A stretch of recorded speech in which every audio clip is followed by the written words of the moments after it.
একজন প্রশ্ন করেছেন, মৃত ব্যক্তির লাশের সামনে কোরআন খতম দেওয়া যাবে কি না, এটার উদ্দেশ্য কি? আচ্ছা, আর কবরে মোমবাতি আগরবাতি জ্বালানো হয়, এটার উদ্দেশ্য কি? মুশকিল হয়েছে কি, আল্লাহর দেওয়া ইসলামের রূপটা যখন হারিয়ে গেছে, ধীরে ধীরে ধীরে ধীরে নানান ধরনের বিশ্বাস, সংস্কৃতি, আমল, নানান ধরনের কিছু এই জাতির মধ্যে বাসা বেঁধেছে। এগুলা নিয়ে আমাদের ওলামায়ে কেরাম বহু কিতাব রচনা করেছেন। হারাম হালাল, জায়েজ না জায়েজ, বেদাত বেদাত বেদাত বেদাত, এটা নিয়ে আলেমদের মধ্যে বাহাস, তর্ক বিতর্ক হচ্ছে না?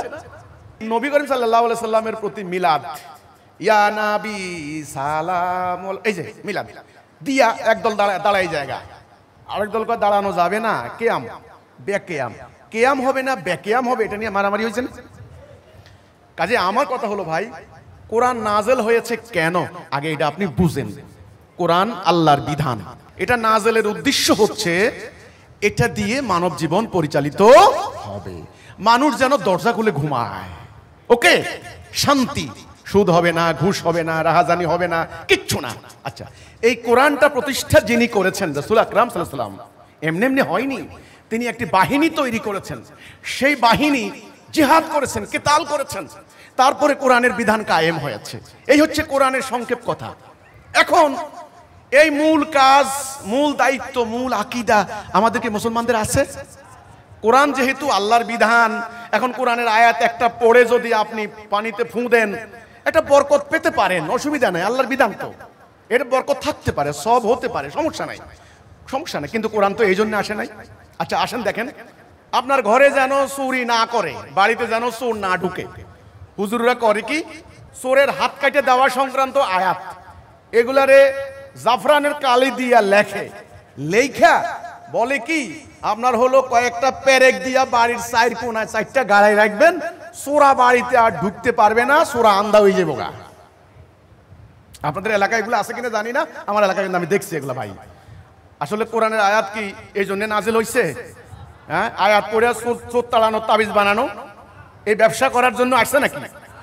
কোরআনকে রাষ্ট্রীয় জীবনের প্রতিষ্ঠা করে মানুষ যেন চুরি ডাকাতি না করে এমন পরিবেশ কায়েম করা, যদি কালে ভদ্রে কেউ চুরি করে তারে ধইরা নিয়া আল্লাহর আইন মোতাবেক শাস্তি দেওয়া।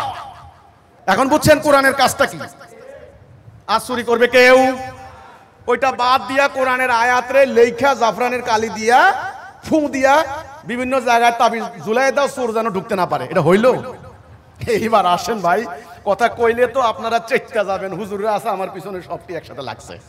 এখন মানুষ মারা গেলে, আচ্ছা বলেন, তার আমল নামার একটা আছে বলে সাদেগায়ে জারিয়া থাকে, আসলে ওনার আমল নামা বন্ধ হয়ে যায় না?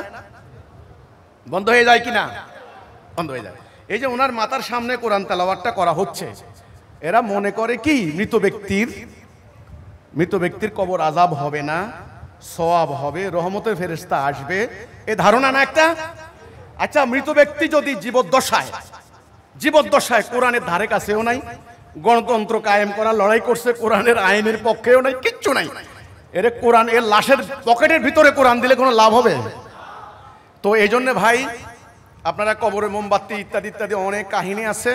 আমি আপনাদেরকে একটা কথা বলি, এ ধরনের ধর্মপ্রাণ মানুষ, ধর্মপ্রাণ মুসলমান, এনাদের সামনে কোরআনের আকীদা, ইসলামের আকীদা, ইসলামের লক্ষ্য, জিহাদের লক্ষ্য, দিন প্রতিষ্ঠার উদ্দেশ্য কোনো জ্ঞান দেওয়া হয় নাই।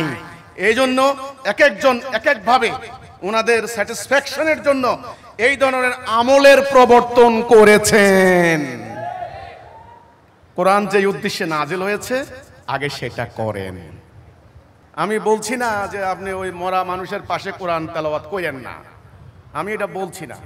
কিন্তু ভাই, যিনি তেলাওয়াত করছেন ওনার যদি ঈমান না থাকে, আর যার সামনে তেলাওয়াত করছেন ওনার জীবদ্দশায় যদি তিনি দ্বীনের পক্ষে ডাইন দিকে না থাকেন, এ কোরআন তেলাওয়াত করে কোনো লাভ হবে না।